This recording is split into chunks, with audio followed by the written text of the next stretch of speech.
বলছে যে গরু কিনতে, তো গরুটা দেখার জন্য আরো বেশি এক্সাইটেড। এবং বাইরে আছে, বারবার কল দিতেছে, বলতেছে কবে আসবো, এরপর আমাদের সব কাজিনেরা আসবে আমাদের বাসায়।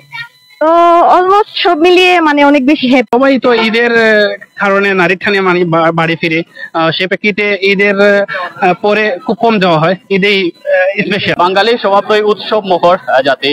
যে কোনো উৎসব পার্বণে তারা নারীর টানে বাড়ি ফেরার জন্য উদ্গ্রীব হয়ে থাকে। তারই ফলশ্রুতিতে আজকে দেখতে পাচ্ছেন ঈদুল আজহাকে কেন্দ্র করে টানা যে 10 দিন সরকারি ছুটি ঘোষণা করা হয়েছে, তারই ফলশ্রুতিতে আজকে সিলেট কেন্দ্রীয় রেল স্টেশনে যাত্রীরা আসলে ভিড় করেছেন। সবার সাথে কথা বলে একটি কথা জানতে পেরেছি যে সবাই আসলে বাড়ি ফিরতে চায়, যেভাবেই হোক, যত টাকার বিনিময়ে হোক, তারা আসলে বাড়ি ফিরতে চায়, পরিবারের সাথে ঈদ উদযাপন করতে চায়। তবে যে কথাটি আসলে গত কয়েক বছরের তুলনায় এই বছর আসলে রেলপথ বলুন বা সড়কপথ বলুন, সব জায়গাতে আসলে ভোগান্তি কমেছে, অর্থাৎ কালোবাজারি যে দৌরাত্ম সেটা আসলে অনেকটা কমেছে। তো এর ফলে যাত্রীরা অনেকটা স্বস্তির সাথে তাদের বাড়িতে ফিরতে পারছেন। সিলেটে পড়াশোনা করি এবং আমার বাড়ি হলো কুলাউড়াতে, এবং অনেক এক্সাইটেড আমি এই বিষয়টা নিয়ে, কারণ শপিং করছি অনেক, মা বাবার জন্য করছি, নিজের জন্য করছি। আর আমাদের ক্লাস আজকে বন্ধ দিয়ে দিছে, আইএলটিএস করতেছি আমি।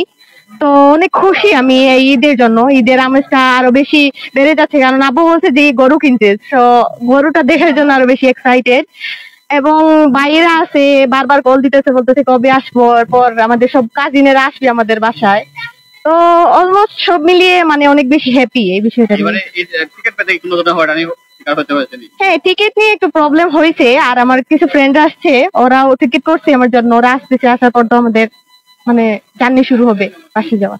সবাই তো ঈদের কারণে নারীর ঠানে মানে বাড়ি ফিরে, সে প্রেক্ষিতে ঈদের পরে খুব কম যাওয়া হয়, ঈদেই স্পেশাল। কোনো ধরনের অস্বস্তি, কোনো ধরনের বাড়তি না, কমফোর্টেবল। এখন মোটামুটি দেশের স্তরে সবকিছু ঠিকঠাক আছে, এই জন্য আমরা খুব কমফোর্টেবল আলহামদুলিল্লাহ।